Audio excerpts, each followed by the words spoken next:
अस्सलाम वालेकुम क्लास। सबसे पहले मैं ये शॉर्ट वीडियो रिकॉर्ड करना चाहता हूँ just in response to your performance in the sessional.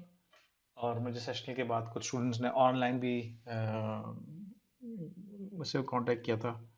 कुछ स्टूडेंट्स जो हैं जो मुझसे दो स्टूडेंट्स एटलीस्ट मुझसे आके मिले भी थे with regards to some issues. तो मुझे ये लगा कि एक ऑन गोइंग कन्फ्यूजन है। मैं कोशिश करूंगा कि उस कन्फ्यूजन को with regards to cache clear करूँ इस लेक्चर के अंदर। तो आई होप के you get some value from it. इस लेक्चर को दोबारा सॉर्ट ऑफ रिविजन समझ लें, लेकिन I am trying to rephrase what I have already established. लेकिन आई होप के यू गेट द आइडिया। ठीक है, so we just start off with a very basic concept. Let's say कि हमारे पास एक सीपीयू, ठीक है, और हम बात करेंगे सिंगल लेयर कैश की, राइट। तो मेरे पास एक कैश है ना। इसके अंदर एक चीज़ होती है हमारी रजिस्टर फाइल, ठीक है। इसको हम आर एफ कर देते हैं, ये हमारी रजिस्टर फाइल है। ठीक है, रजिस्टर फाइल का मतलब है कि तमाम रजिस्टर्स जो सीपीयू के अंदर है। और एक हमारे पास कैश है। अब ये कैश जो है उसकी साइज रजिस्टर फाइल से काफ़ी बड़ा है। और लेट्स से कि हमारे पास सिंगल कैश है, ठीक है। और हमारे पास एक मेन मेमोरी है, और ये जो मेन मेमोरी है ये जो है हमारी मेन मेमोरी हमारी कैश से बहुत ज़्यादा बड़ी है, ठीक है। तो ये चीज़ आपने याद रखनी है, ठीक है जी। Main memory is much much much much bigger than the cache, ठीक है। ये फंडामेंटल चीज़ है, ठीक है। This is a very fundamental concept. क्योंकि, ठीक है, इस चीज़ को याद रखें। लेकिन मैं एक दफ़ा ये रिलेशनशिप एस्टैब्लिश कर देता हूँ, ठीक है।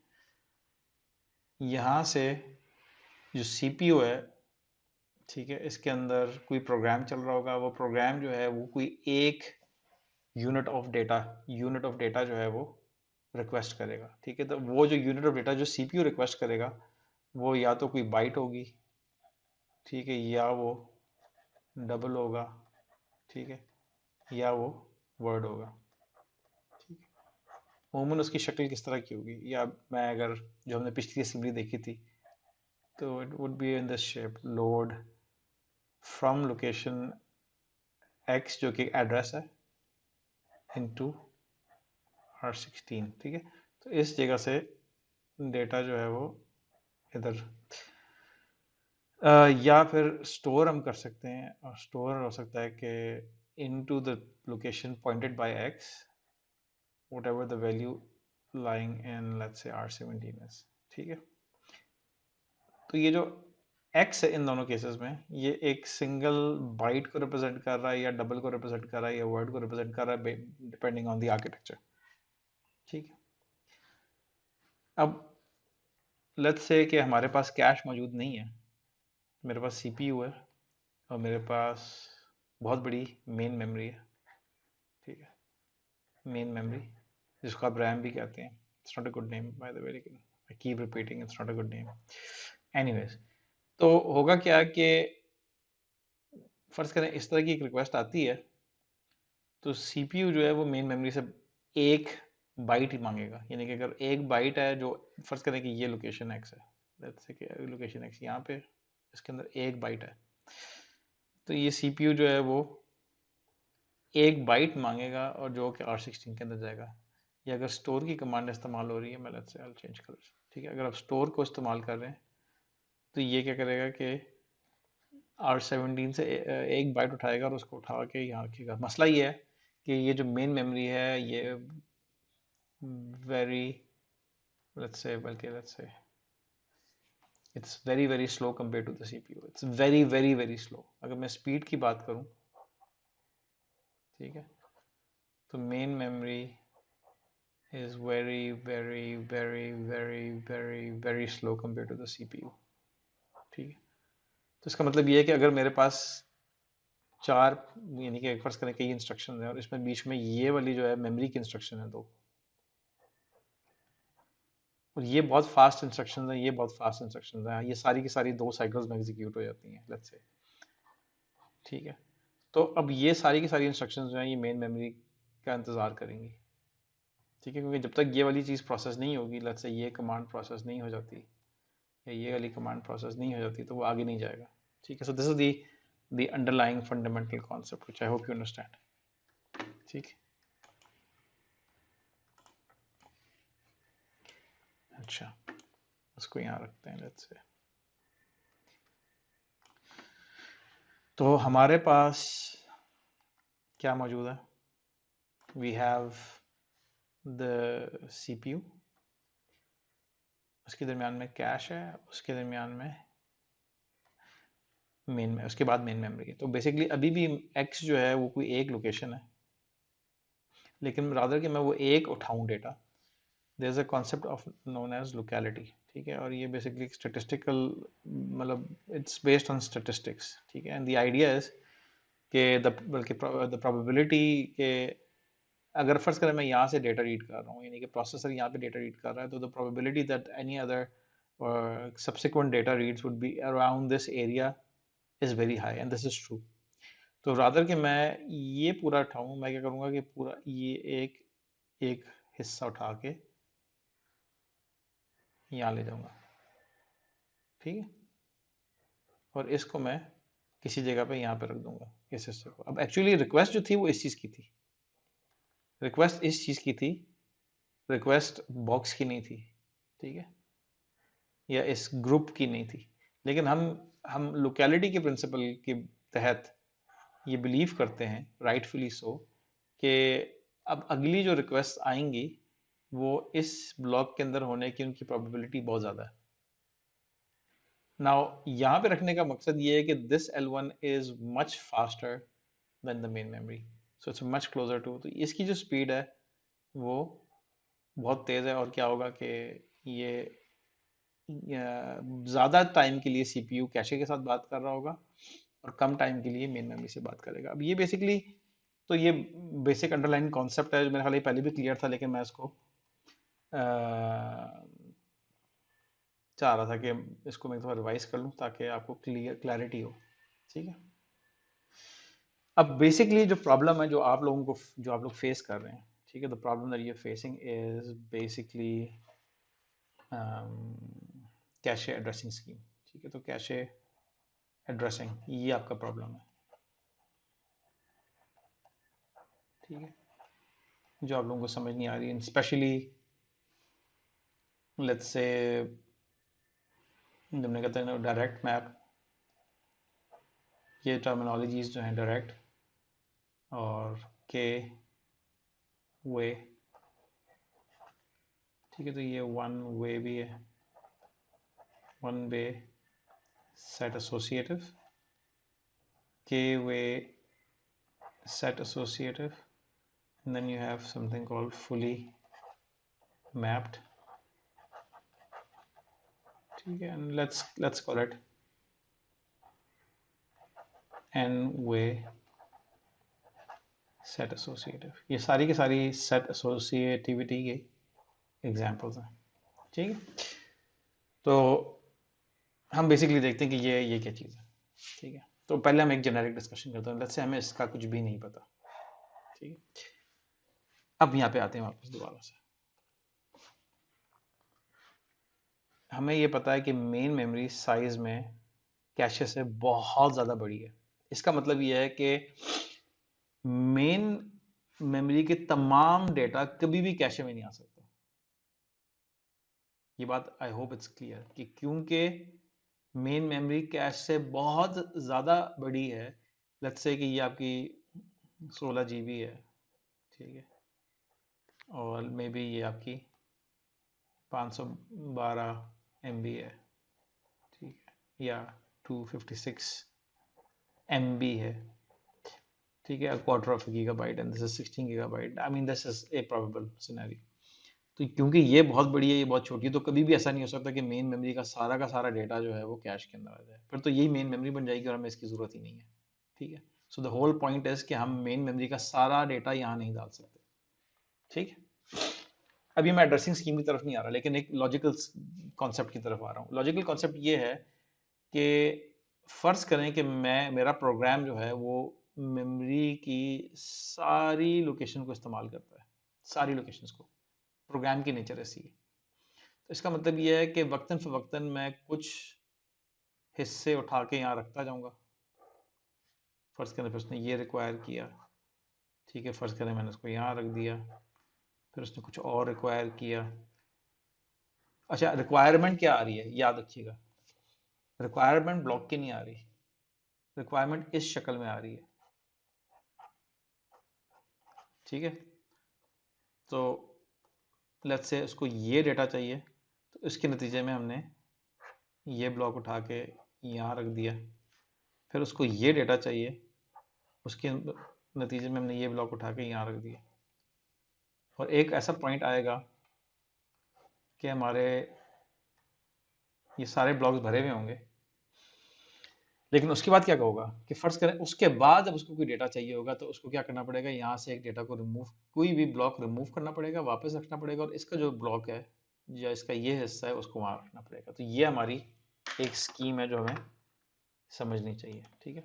तो इस स्कीम के अंदर, इस स्कीम ऑफ थिंग्स के अंदर हम बहुत सारे काम कर रहे हैं, ठीक है। तो वो बेसिकली आपने ये देखना है कि आपको ये भी समझ आती है कि नहीं आती, ठीक है, कि उसमें क्या क्या प्रोबेबिलिटीज है। तो मैं इसको क्लियर अप करता हूँ, ठीक है। अब मैं इसको थोड़ा सा यहाँ फोकस रखता हूँ। सबसे पहली बात ये है कि जिस तरह से सीपीयू है उसकी अंडरस्टैंडिंग क्या है, उसका यूनिट ऑफ डेटा क्या है। सीपीयू के लिए यूनिट ऑफ डेटा क्या है, एक बाइट या डबल या वर्ड। अब कैशे और मेन मेमोरी के लिए जो यूनिट ऑफ डेटा है उसको हम कहेंगे ब्लॉक, ठीक है। और ब्लॉक क्या चीज होगी, it is going to be, let's say block जो है वो होगा collection of CPU unit of data. इसका क्या मतलब है कि अपनी सिंप्लिसिटी के लिए, लेट्स से आसानी के लिए हम ये करते हैं कि हम कंसिडर करते हैं कि हमारा जो यूनिट ऑफ डेटा है वो सिर्फ बाइट है, ठीक है। हमारा सिस्टम जो है वो सिर्फ बाइट है। तो सीपीयू हमारा 8 बिट है।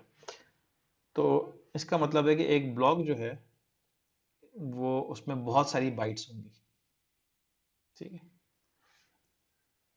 इसका क्या मतलब है कि एक्स ने रिक्वेस्ट की किसी डेटा की। अब बेसिकली इसकी शक्ल कैसी होगी, अगर मैं यहाँ लिखता हूँ ना कि ये अगर एल डी है और सॉरी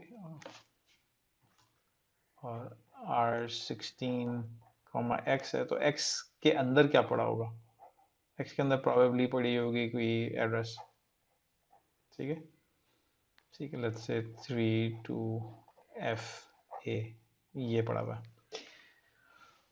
तो ये जो एड्रेस है ये रिप्रेजेंट करता है एक पर्टिकुलर पॉइंट को इन द मेन मेमोरी, ठीक है। नाउ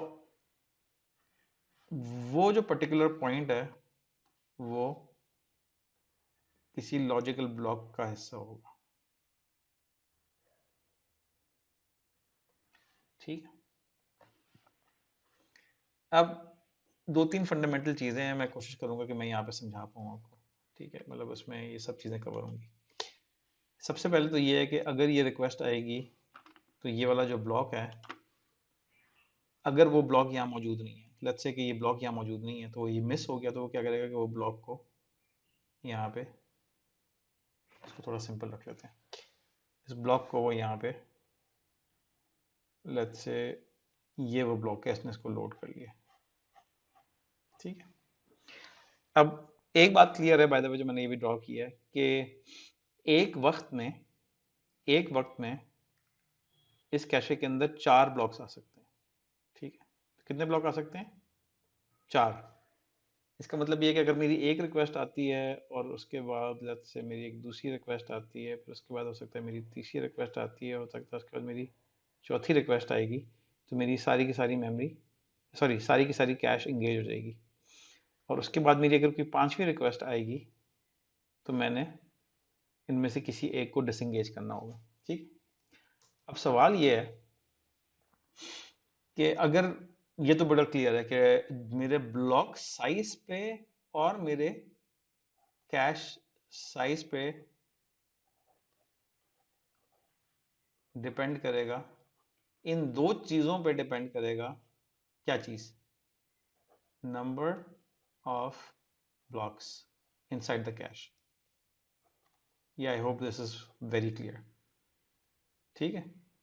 तो कैश साइज क्या है और ब्लॉक साइज क्या है, ये मैं डिटरमिन करेगा कि इसके अंदर मेरे कितने ब्लॉक्स हैं। आई hope that is clear, that should be clear. अब जो इसमें जो चीज ऐसी है जो कि कंफ्यूजन का बायस बन रही है, वो ये है कि कौन सा ब्लॉक कैशे में कहाँ जाएगा, कौन सा ब्लॉक कैशे में कहाँ जाएगा। ठीक है। अब एक स्कीम तो ये हो सकती है, वो ये हो कि फर्ज करें मेरे पास एक दो तीन चार कैशेस हैं, और सॉरी ब्लॉक्स की जगह है, एक कैश के अंदर चार ब्लॉक्स में अकोमोडेट कर सकता हूँ। तो मैं ये कहूँगा कि जो आएगा पहले उसको मैं पहले ब्लॉक में डाल दूंगा, चाहे वो कहीं से भी आ रहा हो, मेन मेमोरी की किसी भी हिस्से से आएगा, मैं उसको पहले में डाल दूंगा। ठीक है। उसके बाद आप कहेंगे कि जी फर्ज करें कि मेरे एक और रिक्वेस्ट आती है, वो जहां से भी आ रही है मेन मेमोरी की, मैं उसको दूसरी में डाल दूंगा। फिर फर्ज करें मुझे एक और रिक्वेस्ट आती है यहाँ से, और जहां से भी आ रही है, और मेरे प्लीज अल्फाज पे गौर करें जो मैं आपको अल्फाज कर रहा हूँ, मैं इस बात की केयर नहीं कर रहा कि ये मेन मेमोरी के किस हिस्से से आ रही है, जिस हिस्से से भी आ रही है मैं उसको कहीं ना कहीं डाल दूंगा। और फर्ज करें कि किसी और हिस्से से आती है, तो आई डोंट केयर कि ये किस हिस्से से है, ये ब्लॉक किस हिस्से से बिलोंग कर रहा है। मैं रिपीट कर रहा हूँ, ये ब्लॉक मेन मेमोरी के किस हिस्से से आ रहा है, इससे बालातर होकर मैं उसको कहीं भी डाल दूंगा। और फिर उसके बाद फर्ज करें मेरे एक और रिक्वेस्ट आती है, तो ये रिप्लेसमेंट की रिक्वेस्ट होगी, तो मैं कोई ना कोई स्कीम इस्तेमाल कर सकता हूँ रिप्लेसमेंट के लिए। I can use any scheme, the scheme में बी, वो हम देखेंगे कि स्कीम्स क्या हो सकता है लीस्ट फ्रीक्वेंटली यूज ब्लॉक को मैं रिमूव कर दूं या whatever I do, but something is going to replace it. लेकिन इसमें जो की थिंग थी वो ये थी कि I can put any block from the memory in any place in the cash. मैं दोबारा रिपीट करता हूँ कि मैं मेन मेमोरी में, देखें, ब्लॉक का एक साइज है, मेन मेमोरी का भी एक साइज है, और कैश का भी एक साइज है। ब्लॉक मेमोरी की साइज की बुनियाद पे हम ये बता सकते हैं कि और अगर मैं मेन मेमोरी का साइज पता हो तो मैं ये पता होगा कि मेन मेमोरी में कितने ब्लॉक्स आ सकते हैं और कैशे में कितने ब्लॉक्स आ सकते हैं। और जाहिर सी बात है कि जो मेन मेमोरी में ब्लॉक्स होंगे उनकी तादाद जो है वो बहुत ज़्यादा होगी कंपेयर टू कैश में जो ब्लॉक्स होंगे। ठीक है।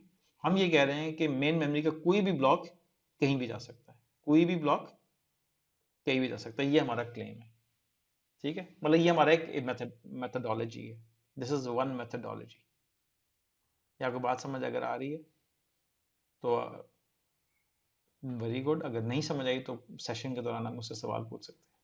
लेकिन की थिंग इज कि any block in the main memory can go anywhere in the cash.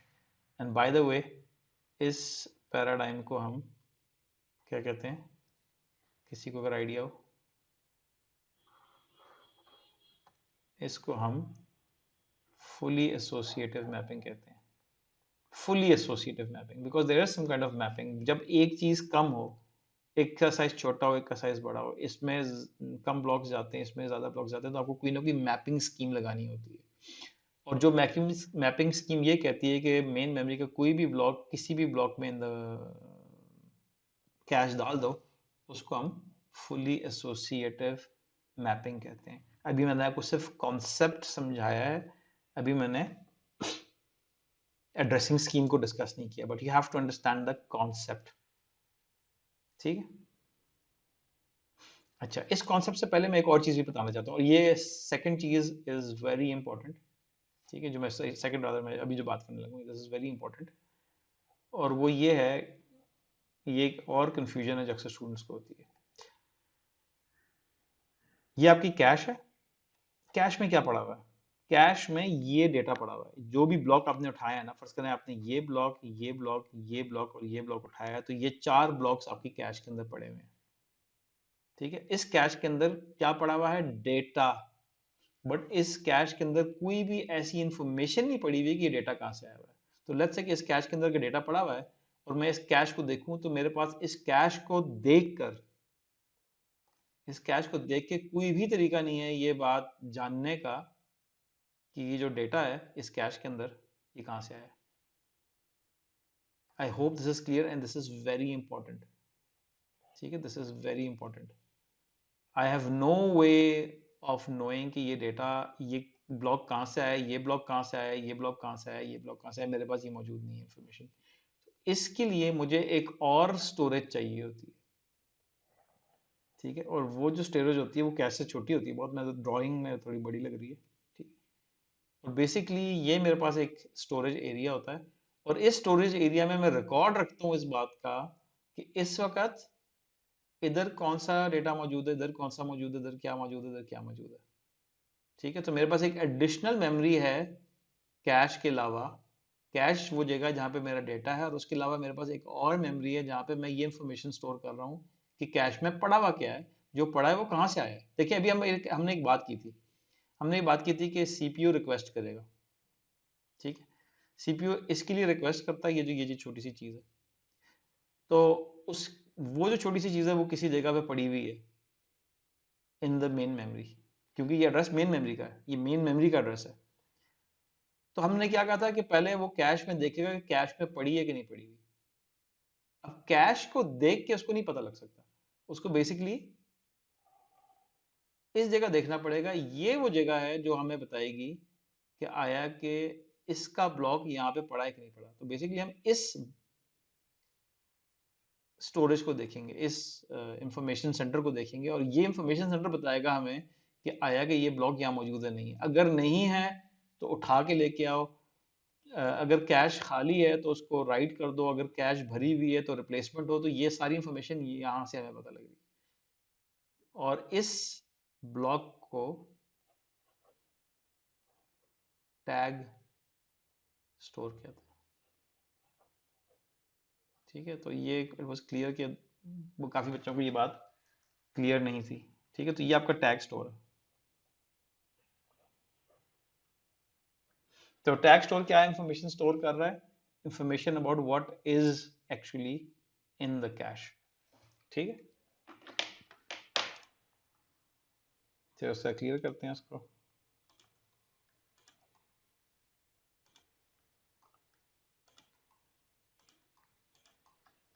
और आई होप कि दिस इज क्लियर कि टैग स्टोर क्या चीज़ है। ठीक है, अब हम थोड़ा सा देखते हैं कि ये एड्रेसिंग कैसे काम करती है। ठीक है जी, हम एड्रेसिंग पे आ जाएं। तो हमने अभी तक देखा था, पहले तो हम स्कीम्स की बात कर रहे हैं। हमने एक स्कीम देखी थी, और एक स्कीम थी वो ये कह रही थी कि कोई भी ब्लॉक किसी भी जगह आ जाए and I am happy with it. ठीक है, हमारे पास एक और मैकेनिज्म है, और वो ये मैकेनिज्म है, इसको हम कहते हैं के वे एसोसिएटिव। हमने देखा था इसमें हमारे पास 2 वे भी हो सकता है, 4 वे भी हो सकता है, and so on and so forth. We can have 4 way, 8 way, ठीक है, 16 way, 32, 64 and so on and so forth. ठीक है, इसका मतलब क्या है? लेट्स से हम इसकी बात करते हैं, लेट्स से हम बात करते हैं 4 way set associative. By the way इसमें एक और चीज भी देखें, एक है सेट और एक है एसोसिएशन। ठीक है, 4 वे सेट एसोसिएशन मुझे सेट का साइज नहीं बता रहा। 4 वे सेट एसोसिएशन मुझे ये बता रहा है कि मैं क्या करूंगा कि अपनी मेन मेमोरी को मुख्तलिफ सेट्स में डिवाइड कर दूंगा।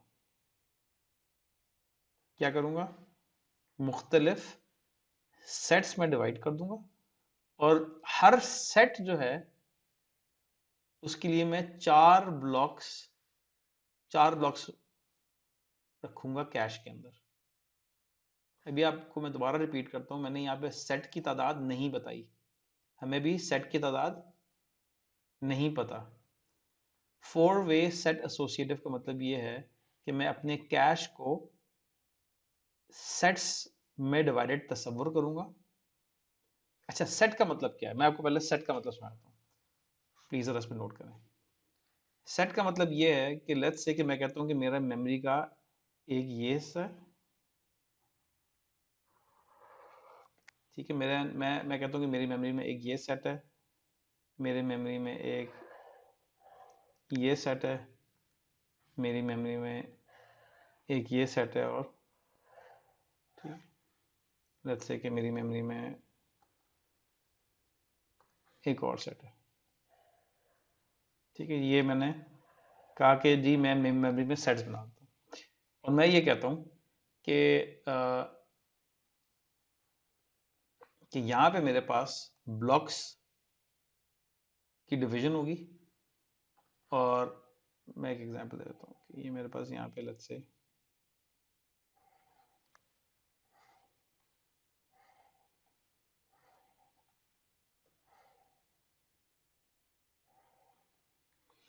एक, दो, तीन, चार, पाँच, छः, सात, आठ, ठीक है। तो मैंने कहा ये मेरी ब्लॉक्स में डिवाइडेड है, और मैं ये कहता हूँ कि मेरे ये जो ब्लॉक्स हैं, ठीक है, ये जो हैं ये मैं सिर्फ रेड के लिए इस्तेमाल करूँगा। बल्कि मैं इसको थोड़ा सा, इसको एक काम करते हैं, 4 सेट है ना हमारे पास, इसको हम ये कर लेते हैं, सिंपल से काम करते हैं, इसके हम टोटल 8 हिस्से करते हैं। एक, दो, तीन, एक, दो, तीन, चार,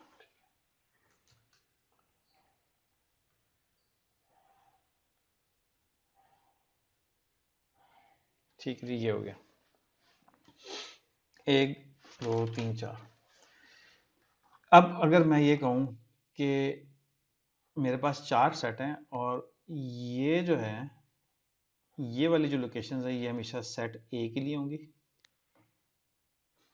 और ये वाली जो लोकेशंस हैं ये हमेशा सेट बी को बिलोंग करेंगी, और लेट्स से ये वाली लोकेशंस जो हैं वो हमेशा सेट डी को बिलोंग करेंगी।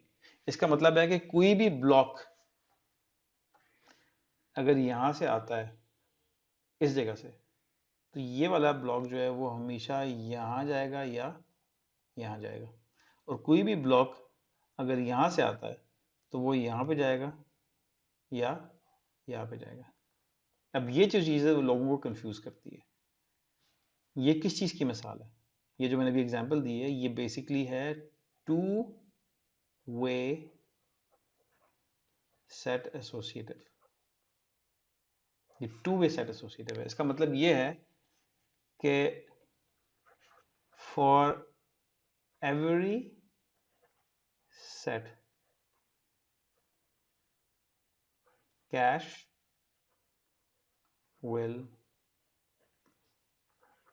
accommodate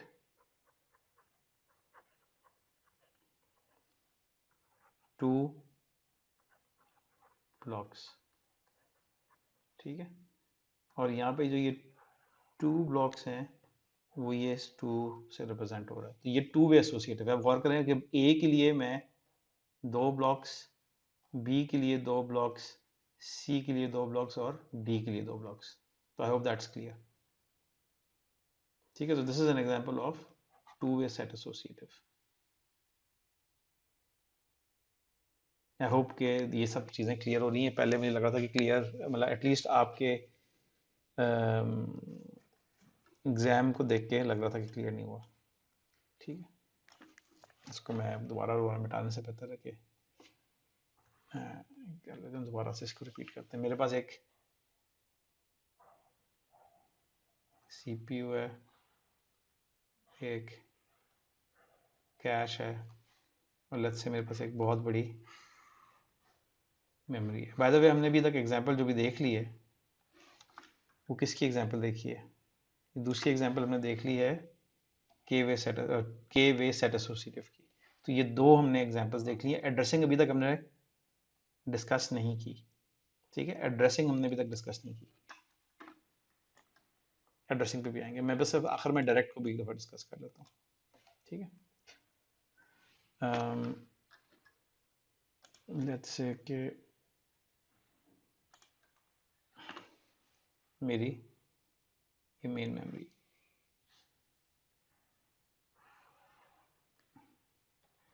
तो मैं एड्रेसिंग को भी एड्रेस करता हूँ, ठीक है। ये हमारा सीपीयू है, ये हमारी कैश है, ये हमारी मेन मेमोरी है। अब डायरेक्ट मैपिंग का मतलब क्या होता है? बेसिकली अगर आप गौर करें, यहाँ पे हमने ये लिखा था, बल्कि इधर ही डिस्कस कर लेते हैं। हमने लिखा था कि डायरेक्ट मैपिंग का दूसरा नाम है वन वे सेट एसोसिएटिव। अब वन वे सेट एसोसिएटिव का मतलब क्या होता है कि for every set cache will accommodate one block. Imagine करें, let me just try this, मैं इस लाइन को गायब कर देता हूँ, इफ आई कैन। हाँ, ये देखिए, इमेजिन करें कि मेरा सिस्टम जो है वो वन वे सेट एसोसिएटिव है, ठीक है। तो वो बेसिकली क्या कह रहा है कि मैं हर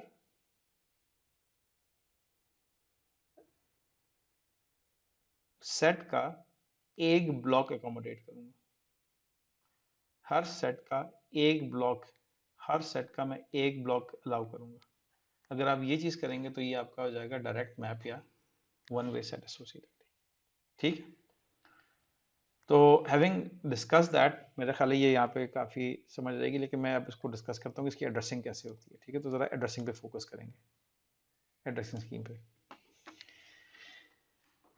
ठीक है। और ये आपके जिस तरह के सवाल आया था सेशन के अंदर और आगे सवाल आएंगे, उससे भी इसकी आपको काफ़ी रेलेवेंस मिलेगी। लेकिन आपने सबसे फंडामेंटल चीज़ याद रखनी है, लेट्स से वो ये है कि एक रिक्वेस्ट है, उसकी शक्ल कैसी थी। हमने डिस्कस किया था कि रिक्वेस्ट हमारी इस तरह की होगी, ठीक है जी, R5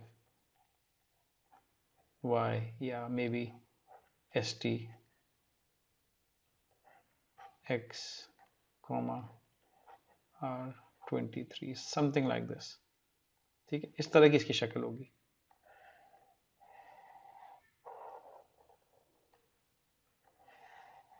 अब आपको ये बात समझने की जरूरत होगी, और दिस इज वेरी इंपॉर्टेंट, कि x के अंदर और y के अंदर क्या पड़ा हुआ है? Address, address of main memory,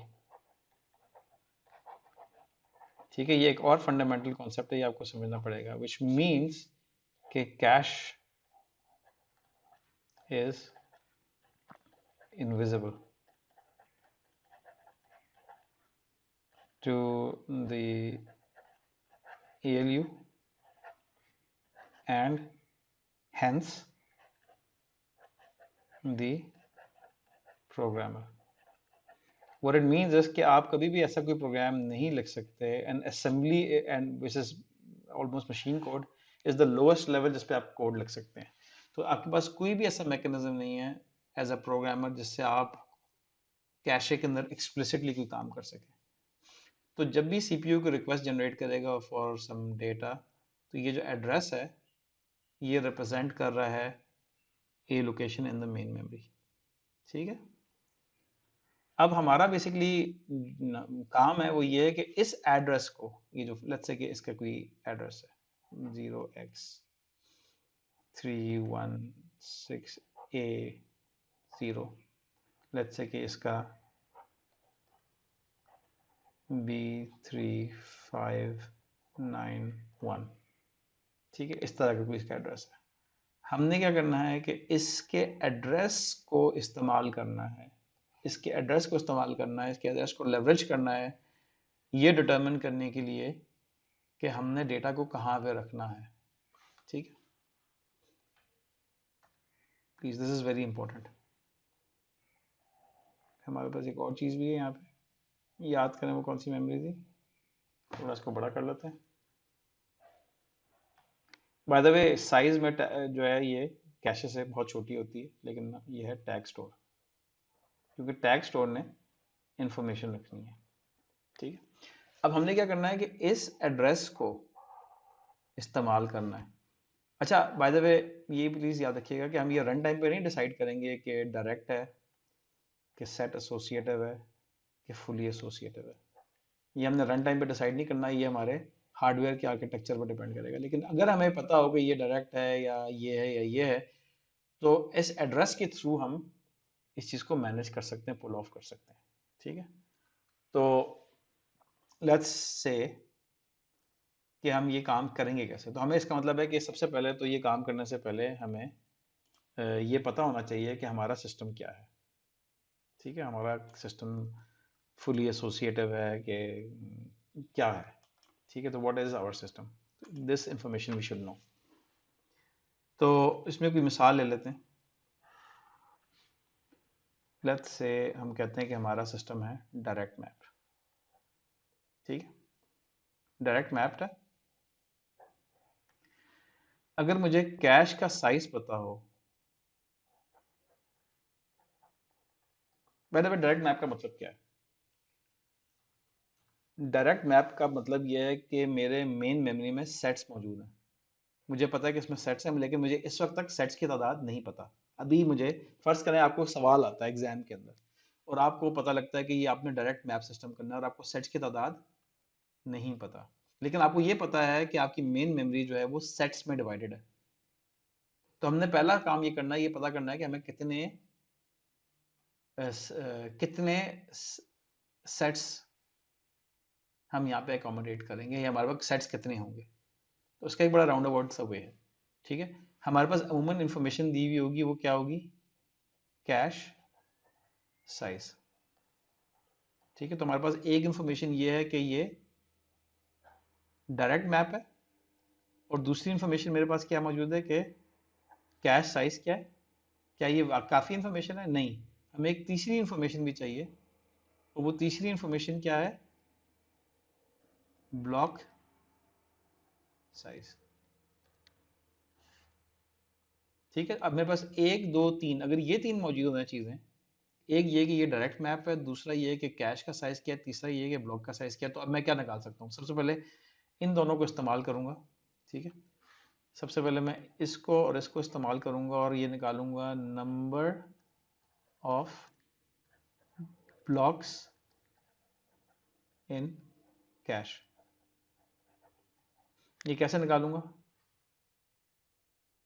cache size divide by block size. ठीक है, ये मेरा नंबर 1 टारगेट होगा। अब मुझे क्या पता लग गया? Number of blocks in cash पता लग गया। ठीक है,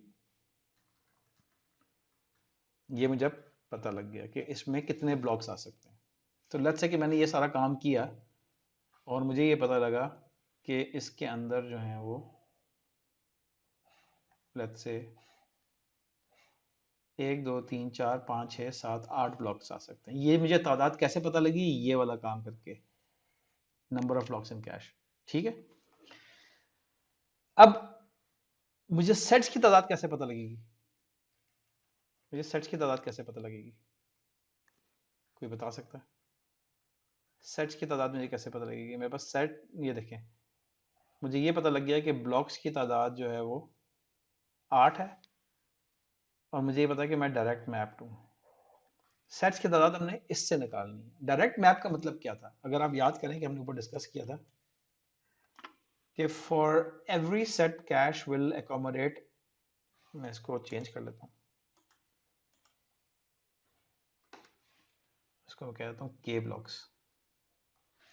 for every set cache will accommodate के ब्लॉक्स। इस केस में के जो है, जो भी हम डिस्कस कर रहे हैं, वो 1 है। तो for every set, for every set the cash will accommodate 1 block. ठीक है, तो इसका मतलब ये है कि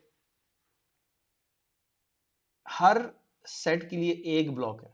तो इससे मुझे ये पता लगा, इस बात से, क्योंकि इसके अंदर 8 ब्लॉक्स हैं, इसलिए मेरे जो मेन मेमोरी है वो 8 सेट्स पे मुश्तमिल होगी। ठीक है। अच्छा, आगे देखते हैं, इसी इसी डेटा चाहिए को चेंज करते हैं। ठीक है, तो लेट्स से कि हम कहते हैं कि जी ये तो हो गया डायरेक्ट इस पैक्स के लिए, डायरेक्ट इस पर्टिकुलर हाइपोथेटिकल सिनेरियो के लिए। ठीक है, फर्ज करें मेरा डायरेक्ट मैप नहीं है, मेरा सिस्टम है टू वे एस ए। इसका क्या मतलब है? इसका मतलब है कि ए की वैल्यू जो है मेरी क्या है, 2 है। For every set cache will accommodate 2 blocks. In fact मुझे ये डिलीट नहीं करना चाहिए था, लेकिन 12। तो हमारे पास, हम ये ऑलरेडी निकाल चुके थे कि हमारे पास 8 सेट्स आ सकते हैं। हमने ये कहा था, अच्छा, तो टू वे सेट एसोसिएटिव का मतलब ये है कि इनमें हर सेट को दो दो मिलेंगे। पहले हमने कहा था कि हर सेट को अलग अलग मिलेगा, अब हमने कहा है कि हर सेट को दो दो मिलेंगे। तो लेट्स से कि ये एक सेट को मिल जाएगा सारा का सारा। लेट्स से कि ये पूरी की पूरी रो जो है, हम कहेंगे ये सेट ए को मिल जाएगा। ये पूरी की पूरी रो जो है वो सेट बी को मिल जाएगी। ये पूरी की पूरी रो जो है वो सेट सी को मिल जाएगी, और ये पूरी रो सेट डी को मिल जाएगी। क्यों? क्योंकि टू वे सेट एसोसिएटिव मुझे कह रहा है कि हर सेट को दो ब्लॉक्स मिलेंगे। तो इस चीज से मुझे पता लगा कि मेरे पास टोटल सेट्स की तादाद कितनी है, 4। ठीक है, equal to number of sets. फर्ज करें कि जी मैं ये कहता हूं कि ये टू वे सेट एसोसिएटिव नहीं है, मैं ये कहता हूं कि ये 4 वे सेट एसोसिएटिव है। इसका क्या मतलब है? क्या मतलब होना चाहिए इसका? 4 वे सेट एसोसिएटिव का मतलब क्या है? सोचें इस पर, कि मेरे कैश में हर सेट को, मेरे कैश के अंदर हर सेट को 4 ब्लॉक मिलेंगे। इसका मतलब ये है कि ये 4 ब्लॉक जो होंगे ये सेट ए को बिलोंग कर रहे हैं, और ये जो 4 सेट हैं, ये 4 ब्लॉक्स हैं 4 वे सेट एसोसिएटिव, ये ब्लॉक बी को बिलोंग करते हैं। समझ गए बात को? और इस तरह से मुझे पता लग जाएगा कि मेरे पास नंबर ऑफ सेट्स जो हैं उनकी तादाद जो होगी वो क्या हो जाएगी, 2 हो जाएगी। I hope that's clear. ये एक और आपका part of the riddle, how you would approach this problem. ठीक है, या भी आई होप कि इट्स क्लियर, कि आपको पता लग जाएगा कि नंबर ऑफ सेट्स, ये जो 3 इंफॉर्मेशन है ना, एक के एक्सेस मेथोडोलॉजी क्या है, कैश का साइज क्या है, ब्लॉक साइज क्या है, इससे आपको ये पता लग जाएगा कि आपके सेट्स की तादाद कितनी है। ठीक है, यहाँ तक क्लियर? अच्छा, अब गौर कीजिएगा कि ये जो हमने कहा था ना, कि हमारे पास हमने ये मिसाल दी थी 1 2 8 की ना, तो इससे हमने कहा था एसोसिएटिव 8 ब्लॉक्स होंगे। ये जो है ये ब्लॉक्स नहीं है, this are these blocks, no, these are not blocks. Blocks किधर हैं? ब्लॉक्स एक्चुअली इधर पड़े हुए हैं, ये ब्लॉक्स हैं। तो एक्चुअल डेटा जो है वो ये पड़ा हुआ है, दीज आर द ब्लॉक्स। ठीक है, और यहाँ पे क्या पड़ा हुआ है, इंफॉर्मेशन अबाउट, इस जगह क्या पड़ा है, info about कैश डेटा क्या आना चाहिए। ठीक है, तो यहाँ पे सिर्फ इंफॉर्मेशन पड़ी है, और यहाँ पे एक्चुअल डेटा पड़ा हुआ है जिसके साथ आपका सीपीयू बातचीत कर रहा है। अब हम थोड़ा सा जाते हैं एड्रेसिंग की तरफ, कि एड्रेसिंग क्या है। ये आई होप कि आपको समझ आ गया होगा, ये चीज़, ये सारी की सारी कहानी आपको समझ आ गई होगी। तो इसको रिमूव करते हैं। अच्छा, याद रखिएगा आपका सीपीयू जो है वो सिर्फ मेन मेमोरी को समझता है। इस वजह से ये इसका जो एड्रेस होगा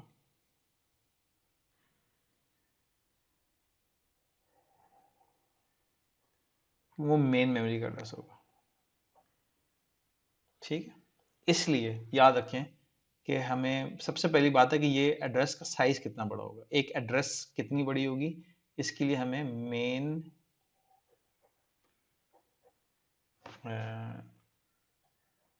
मेमोरी का साइज पता होना चाहिए। ठीक है, मुझे अगर मेन मेमोरी का साइज पता होगा और मुझे पता होगा कि मैं मेरा यूनिट ऑफ डेटा क्या, तो लेट्स से कि मेरी मेन मेमोरी का साइज जो भी है और मैं 8 बिट कंप्यूटर हूँ, इन दोनों इंफॉर्मेशंस को इस्तेमाल करके मैं क्या डिटरमिन कर सकता हूँ? तीसरी चीज,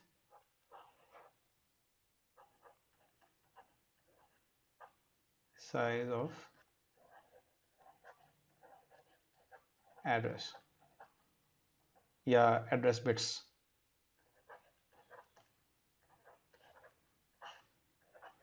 एड्रेसिंग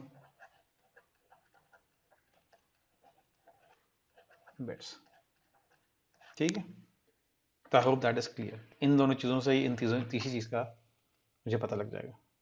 ठीक है, मिसाल के तौर पे हम लोग ये डिस्कस कर चुके हैं कि मतलब ये हम डिस्कस कर चुके हैं कई दफ़ा कि इतना डेटा होगा तो कितने बिट्स चाहिए रिप्रेजेंट करने के लिए। तो लेट्स से कि एक एग्जांपल ले लेते हैं कि हमारा डेटा जो है वो हम देख लेते हैं कितना बड़ा होगा। हम ये कहते हैं कि हमें लेट्स से 16 बिट चाहिए। ठीक है, तो 16 बिट का मतलब क्या है कि अगर मुझे एड्रेसिंग के लिए 16 बिट चाहिए तो मेरी मेन मेमोरी का साइज जो होगा वो होगा 2 raise to the power 16 is going to be the size of my memory। ठीक है, ये मेरी मेमोरी का साइज होगा।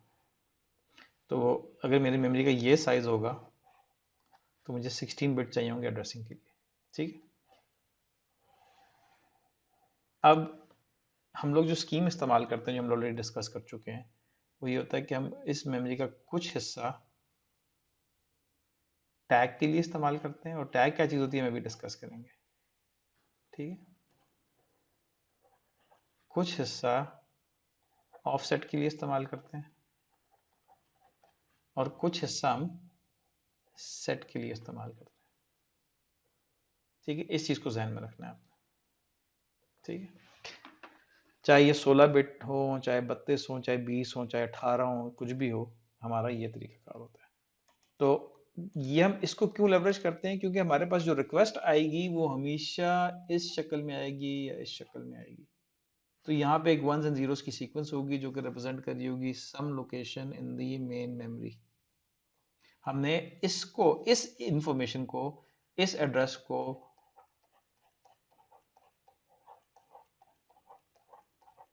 इस तरह की मेरे पास कोई डेटा है, मैंने इसी को इस्तेमाल करना है ये डिटरमिन करने के लिए ये कहाँ जाएगा। ठीक है, अब ये याद रखिएगा कि कैश का साइज जो है, साइज कैश का, ठीक है, कैश साइज और set associativity and whatever block size, all of these are going to be determined, predetermined and given.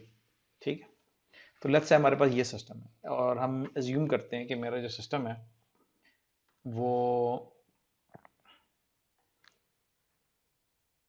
To way set associative है। ठीक है, क्योंकि वो लेट्स से कि हम कहते हैं कि जी टू वे सेट एसोसिएटिव है। ठीक, तो इसका मतलब ये है कि मेरे पास एक दो तीन चार, इसका मतलब है कि आई गॉट टू ब्लॉक्स पर सेट, इसका मतलब है फोर सेट्स। तो लेट्स से कि let's call this a set, यहाँ से लेके यहाँ तक एक सेट है, ये दूसरा सेट है, ये तीसरा सेट है और ये चौथा सेट है। तो हम इनको नाम दे देते हैं 0 0 0 1 1 0 1 1। चार सेट्स हैं, इसके लिए मुझे दो बिट्स चाहिए रिप्रेजेंट करने के लिए कौन सा सेट है। ठीक है, तो इस इंफॉर्मेशन को देखते ही मुझे ये पता लग जाएगा कि मैं इस 16 बिट के अंदर कोई 2 बिट्स मुझे मतलब के डेडिकेट करने पड़ेंगे फॉर सेट्स। ये बात क्लियर? अच्छा, लेट्स से कि हमारा टू वे सेट एसोसिएटिव नहीं है, हमारा है डायरेक्ट मैप। अगर ये डायरेक्ट मैप है, इसका मतलब है कि हर ब्लॉक के साथ सिर्फ एक सेट एसोसिएटेड है। इसका मतलब है कि इससे मुझे पता लगा कि मेरे पास सेट्स की तादाद 8 है। और अगर मेरी सेट्स की तादाद 8 होगी तो मुझे कितने बिट चाहिए होंगे? 3 बिट चाहिए होंगे सेट के लिए। क्या से लेके 0000 से लेके 1111 तक। ठीक है, तो सेट नंबर 0 को रिप्रेजेंट करना है 1 2 all the way to 7। 8 sets हैं मेरे पास। इसी तरह से अगर मेरा, ऑब्वियसली मैं ड्राइंग यहाँ पे नहीं कर रहा, लेकिन मेरा सिस्टम जो है वो बड़ा होता जाता है। ठीक है, तो आपको पता लग जाएगा कि आपको, और ये डिपेंड करेगा कैश साइज। मैं ये पहले डिटर्मिन बता चुका हूँ कि आपके कैश साइज पे और ब्लॉक साइज पे डिपेंड करेगा कि कितने हैं। ठीक है, obviously that number can change, but you have to understand the fundamental concept. ठीक है, लेट्स से कि हम डायरेक्ट मैप की ही बात, मतलब डायरेक्ट मैप की बात कर लेते हैं। डायरेक्ट मैप की अगर हम बात कर रहे हैं तो हम एक्चुअली टैग स्टोर को विजुलाइज किसी और तरीके से करेंगे। लेट्स से कि, चलो डायरेक्ट मैप की बात कर लेते हैं।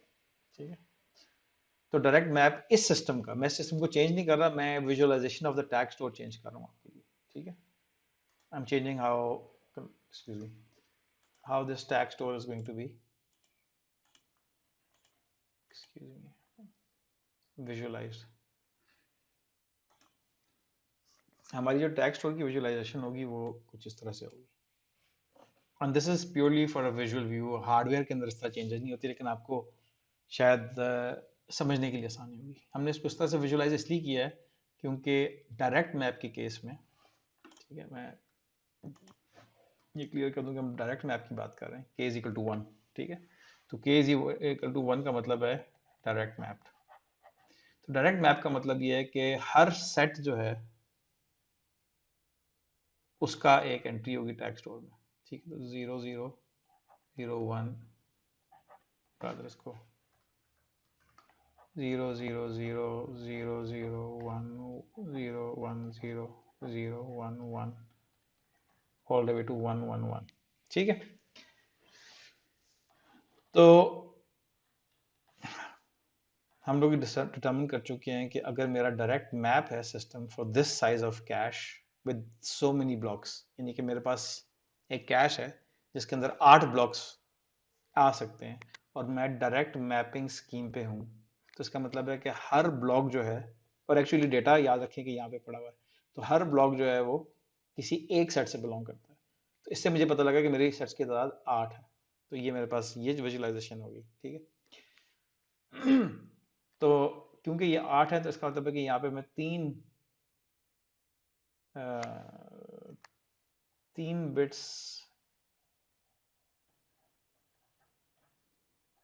एलोकेट करूंगा फॉर दिस थिंग। ये बात क्लियर है? तो याद रखें कि जब भी मेरा लेट्स से कोई इस तरह की रिक्वेस्ट आती है, लेट्स से ये रिक्वेस्ट है, मैं इसको दोबारा लिख लेता हूँ, जिसके अंदर x की वैल्यू समथिंग है, तो उसकी कोई ना कोई वैल्यू होगी। और मैंने कहा कि 3 बिट जो है मेरे सेट के हैं और ये एक आगे चीज़ ऑफसेट है। तो फर्ज करें कि यहाँ पे मैं कुछ नहीं देखूंगा, ना मैं इसको देखूंगा ना मैं इसको देखूंगा, मैं सीधा देखूंगा कि जो सेट वाला पार्ट है वो क्या कह रहा है। तो फर्स्ट करें कि सेट वाला पार्ट कह रहा है 010, तो इमीडिएटली आई नो कि this is the set and this could be 1 2 3, this maybe this set is what I'm looking for, ये वाला सेट, क्योंकि ये 010 है। ठीक है, और सबसे पहले मैं ये देखूंगा कि यहाँ पे क्या पड़ा हुआ है। अच्छा, अब एड्रेस जो है वो तो जाहिर सी बात है कि लंबा चौड़ा एड्रेस है। ठीक है,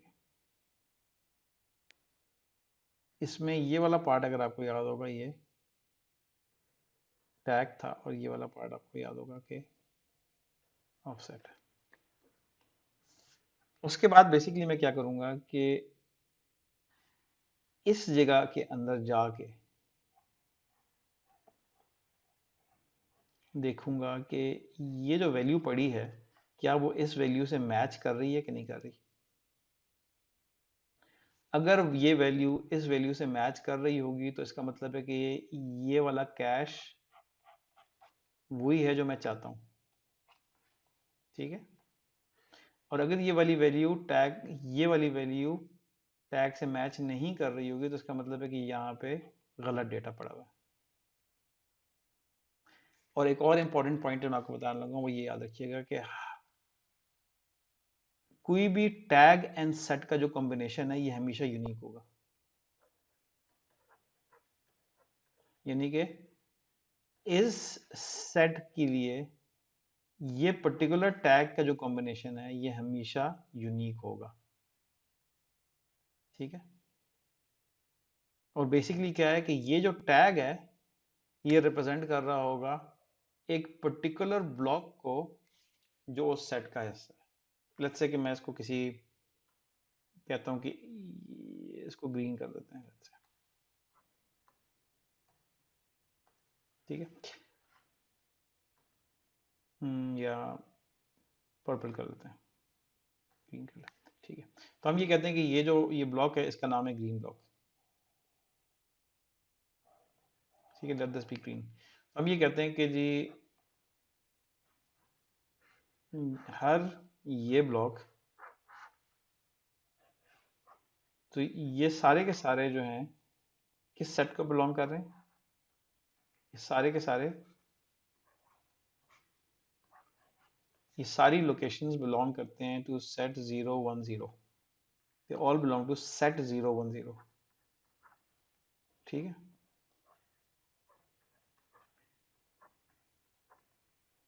लेकिन जितना डेटा यहाँ पड़ा हुआ है from this location all the way to this location ये सारे इंडिविजुअल एड्रेसेस होंगे। जैसे बताया हर ब्लॉक का अपना अपना अपना एड्रेस होगा। हमारा क्लेम ये है कि हर ब्लॉक का इस पूरे ब्लॉक का ये वाला पार्ट एक होगा और इस पूरे ब्लॉक का ये वाला पार्ट एक ही होगा और इस पूरे ब्लॉक का ये वाला पार्ट एक ही होगा और कोई भी टैग एंड सेट का कॉम्बिनेशन रिपीट नहीं होगा। इसका मतलब ये है कि अगर मुझे सेट का पता है और मुझे टैग का पता है तो मुझे एग्जैक्टली पता होगा कि या तो वो ये ब्लॉक है या ये ब्लॉक है या ये ब्लॉक है या ये। लेकिन इनमें ऐसा नहीं हो सकता कि एक टैग के लिए मेरे पास दो ब्लॉक्स हो यहाँ पे। ठीक है। और इस तरह से हमें पता लगता है कि हमने जाना कहाँ पे। समझे बात को। तो जैसे मैंने कहा कि अगर सबसे पहले मेरा डेटा आएगा तो मैं देखूंगा सेट। सेट से मैं पहुंच जाऊंगा टैग स्टोर की इस एंट्री पे। ठीक है।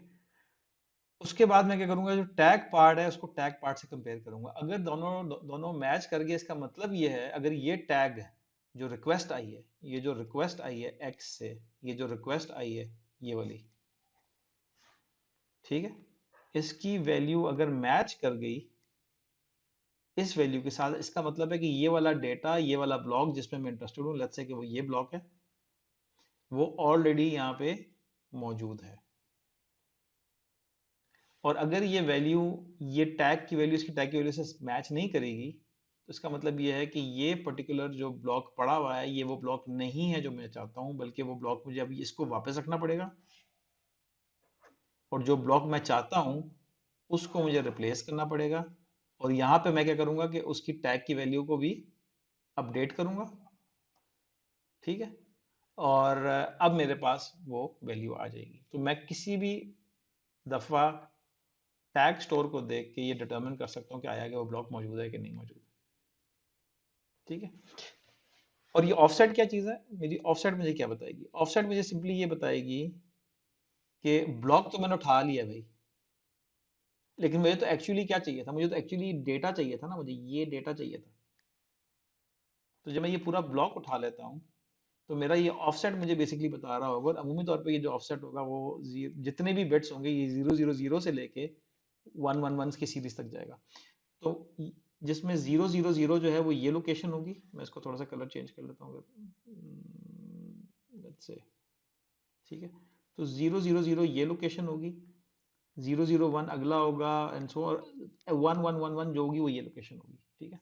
तो बेसिकली क्या है कि मुझे ये पता लग गया कि मैं किस, सबसे पहले डेटा की रिक्वेस्ट आई है तो मुझे ये पता लग गया सेट की वजह से कि वो डेटा इस पार्ट ऑफ द कैश में पड़ा हुआ है। That's the first thing. फिर मैंने टैग को देखा, टैग से मुझे पता लग गया टैग रिक्वेस्ट, ये रिक्वेस्ट की टैग है और ये existing tag in the cash, इनको कंपेयर किया। अगर ये दोनों मैच कर गए हैं तो मुझे पता लग जाएगा कि जो डेटा यहाँ पे पड़ा हुआ है वो वही डेटा है जो मुझे चाहिए। और जो मेरी ऑफसेट है वो क्या चीज होगी, वो हमेशा वो ये बता रही है कि इस भाई ब्लॉक के अंदर वो डेटा कहाँ पड़ा है, तो इस ब्लॉक के अंदर वो डेटा इस जगह पड़ा हुआ है अगर, तो ये उसकी ऑफसेट की वैल्यू है, ठीक है। तो आई होप कि दैट पॉइंट इज क्लियर। और बाय द वे इनका साइज क्या होगा, हमें कैसे पता लगेगा कि टैग का साइज क्या है, ऑफसेट का साइज क्या है? वो बड़ा सिंपल सी बात है, block size and system size, ठीक है। इन दो चीजों से मुझे पता लग जाएगा। तो मिसाल के तौर पे मेरा 8 बिट सिस्टम है, ठीक है। इसको थोड़ा सा रिमूव करते हैं, बल्कि इसको, ठीक है। तो लेट्स से कि मेरा 8 बिट सिस्टम है और मेरी ब्लॉक साइज जो है वो है 8 किलो बाइट्स, राइट। तो मुझे क्या पता लगा, या इसको 1 किलो बाइट कर लेते हैं। लेट्स से कि मेरा ब्लॉक साइज है 1 किलो बाइट्स। इसका मतलब ये है कि मेरे एक ब्लॉक के अंदर, ये ब्लॉक में इस चीज की बात कर रहा हूँ, ये मेरा एक ब्लॉक है, तो मेरे एक ब्लॉक के अंदर 1024 बाइट्स फिट होते हैं, ठीक है। इसका मतलब है कि मेरे पास ऑफसेट के लिए कितनी बिट्स होनी चाहिए, 2 raise to power n is equal to 1024, ठीक है। तो ये n है is going to be the number of bits required to address all the offsets, ठीक है। तो ये क्या वैल्यू होगी, 2 2 ज़ा 4, 4 2 ज़ा 8, 2 ज़ा 16, 16 2 ज़ा 32, 32 2 ज़ा 64, 64 2 ज़ा 128, 256, 512 एंड 10, ठीक है। तो 2 रेज टू द पावर 10, इसका मतलब है कि मेरी बिट्स की तादाद 10 होगी, ठीक है। तो इस केस में मेरा जो ऑफसेट है वो क्या होगा, 10 bits, 10 bits for the offset. और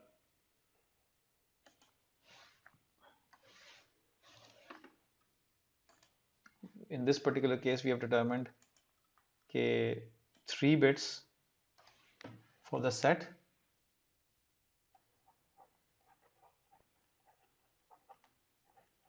तो अगर ये 16 बिट का सिस्टम है तो 10 बिट अगर मेरे ऑफसेट ने ले लिए हैं, 3 बिट मेरे सेट ने ले लिए हैं, तो यहाँ पे कितना बचेगा, जाहिर सी बात है 3 बिट्स,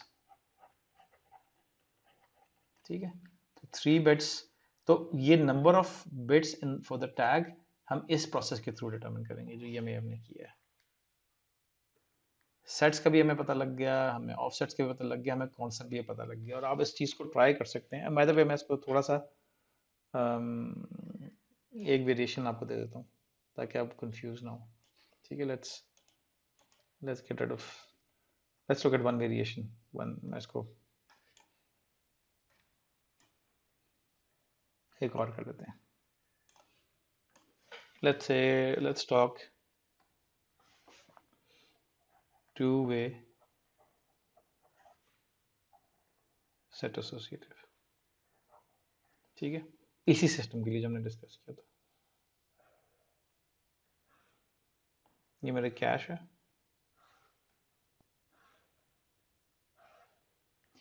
इसकी टैग स्टोर को हम इस तरह विजुलाइज करेंगे, क्योंकि ये टू वे सेट एसोसिएटिव है ना, तो हम इसको विजुलाइज करेंगे कि मेरे दो सेट हैं और हर सेट के पास, बल्कि नहीं सॉरी, मेरे चार सेट हो जाएंगे। टू वे सेट एसोसिएटिव का मतलब ये है कि हर सेट के पास दो होंगे, राइट। तो लेट्स से कि हम इसको, ये मेरी विजुलाइजेशन होगी इसकी।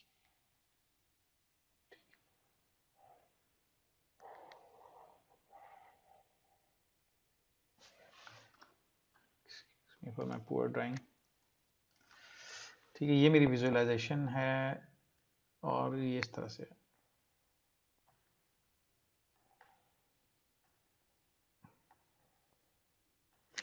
क्योंकि ये टू वे सेट एसोसिएटिव है, इसलिए मेरी जो सेट्स की तादाद है वो कितनी होगी, क्योंकि हर सेट में दो आ सकते हैं, तो ये दो, ये दो, ये दो, तो मेरे पास चार सेट होंगे और ये इनके नाम होंगे 0 0 0 1 1 0 1 1।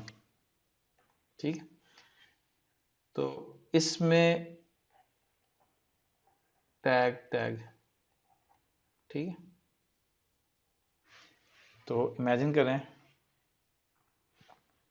कि ये मेरी मेन मेमोरी है और लेट्स से कि ये मेरा एक सेट है। लेट्स से कि मेरा 0 0 जो है, ये सारी लोकेशंस जो हैं वो 0 0 है।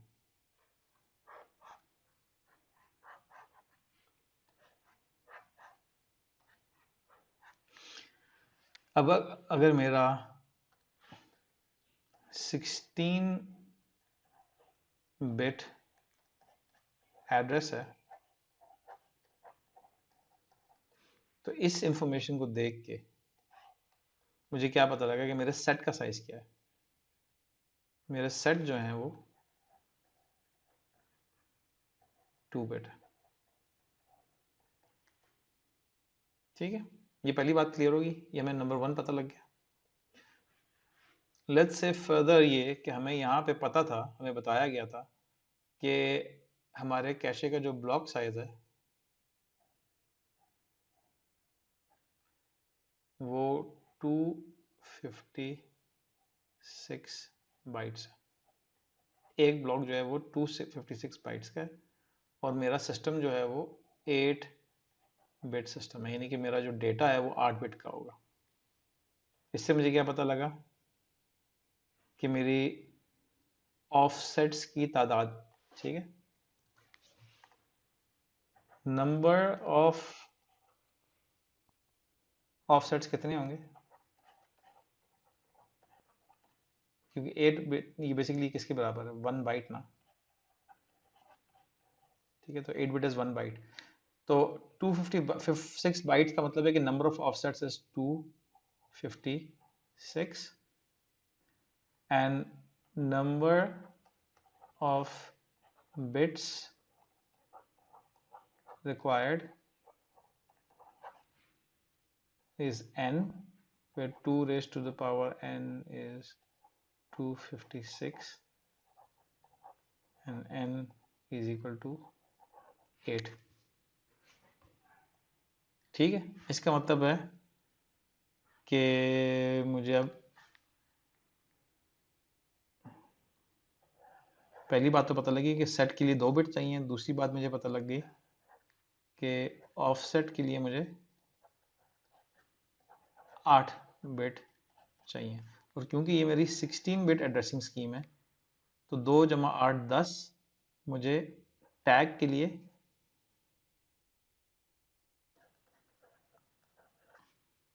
6 बिट्स चाहिए। तो मेरा जो एड्रेस होगा, जो भी मेरा एड्रेस होगा, इसकी इंटरप्रिटेशन मेरे लिए क्या होगी,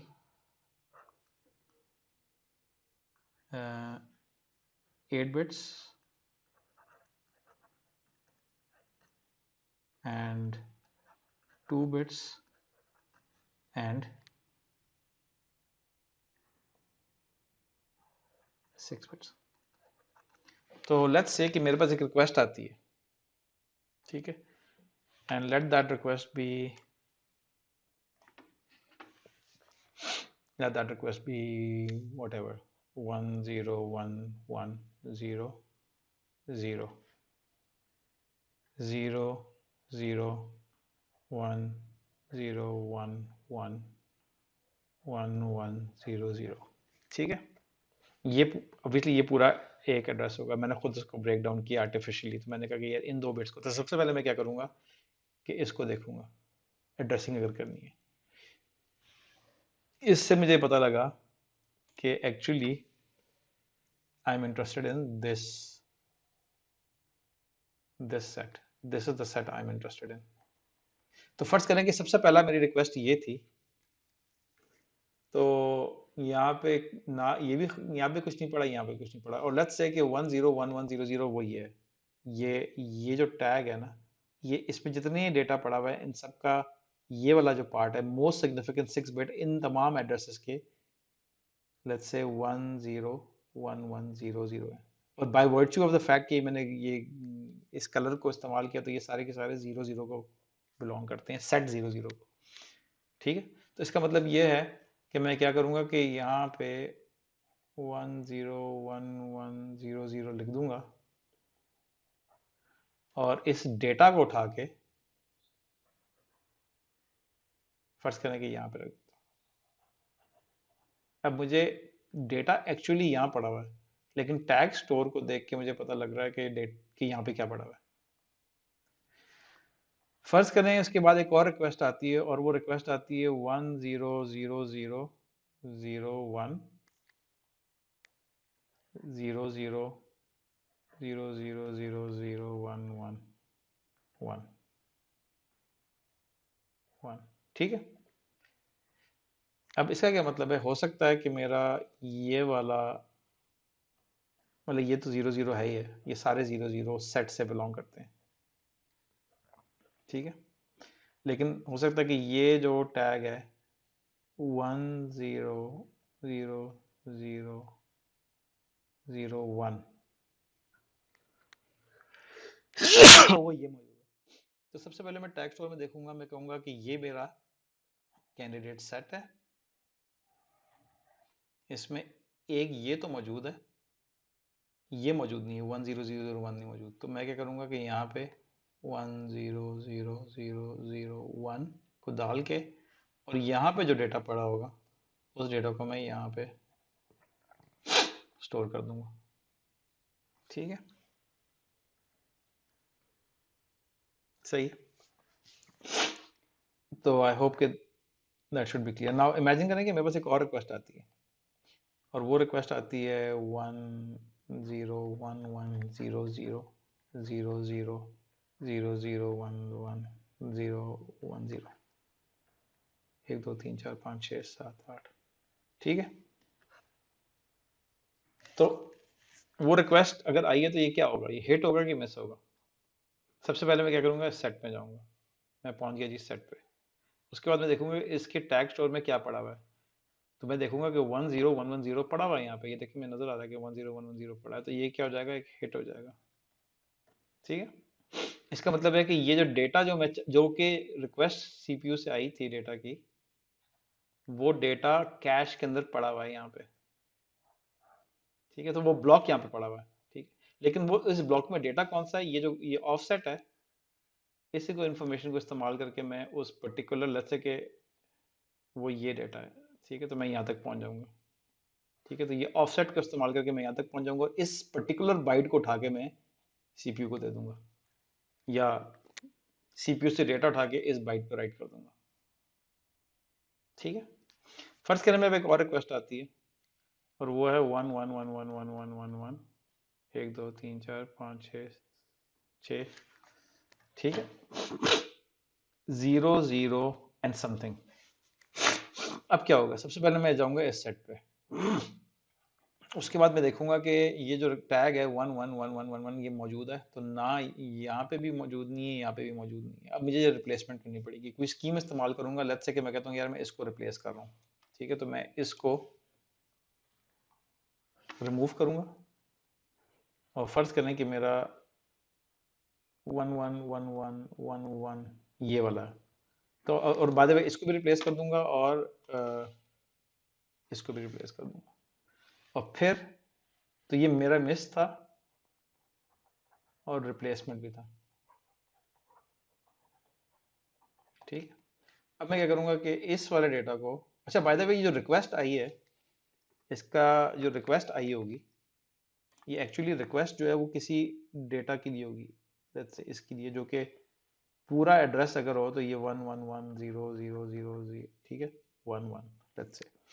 तो ये इसके लिए रिक्वेस्ट आई है, लेकिन ये पूरा मुझे इस पूरे एड्रेस से ये पता लग गया कि ये किस सेट को बिलोंग करता है और किस टैग को बिलोंग करता है।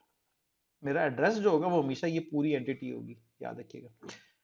तो अब मुझे इसको देख के पता लग गया कि ये सेट है, इसको देख के पता लग गया कि यार ये टैग एग्जिस्ट नहीं करता, तो मैंने क्या किया कि एक को रिप्लेस किया और यहाँ पे मैंने क्या किया 111111 डाल दिया, और फिर यहाँ पे जो डेटा पड़ा था वो मैंने यहाँ पे डाल दिया।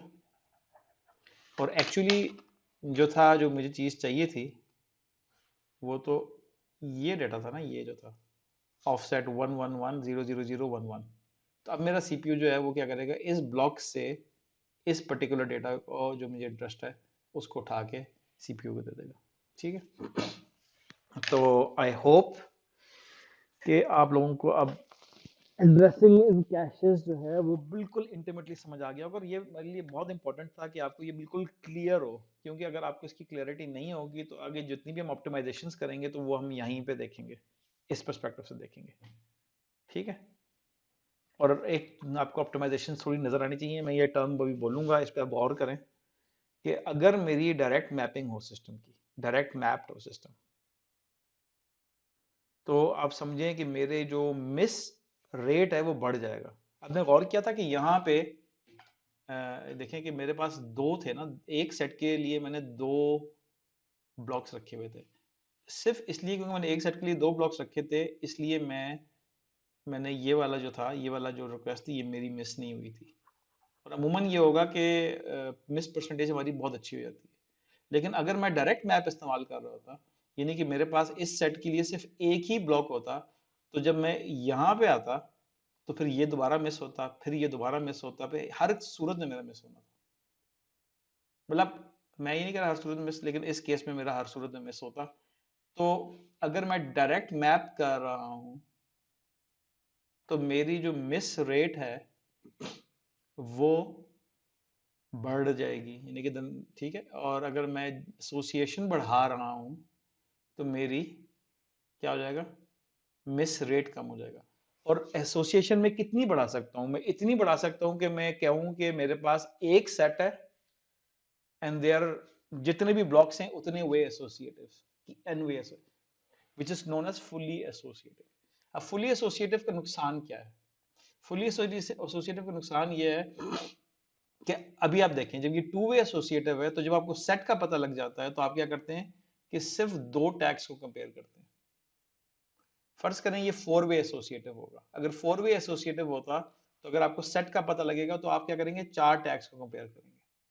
और अगर ये एट वे एसोसिएटिव होगा तो फिर आप आठ टैग्स को कंपेयर करेंगे। तो जितने ज्यादा एसोसिएटिविटी की वेज बढ़ती जाएंगी उतनी ज्यादा आपकी एवरेज लेटेंसी जो है वो रिड्यूस हो जाएगी।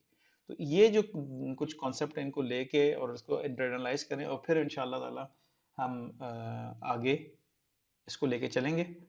And hopefully this session today and in addition to the sessional exam जो आपका हुआ था, उसके बाद आपकी अंडरस्टैंडिंग जो है वो कैश एड्रेसिंग की स्कीम्स की क्लियर हो जाएगी। और अब हम इस पोजीशन में आएंगे कि हम ऑप्टिमाइजेशंस को डिस्कस कर सकें।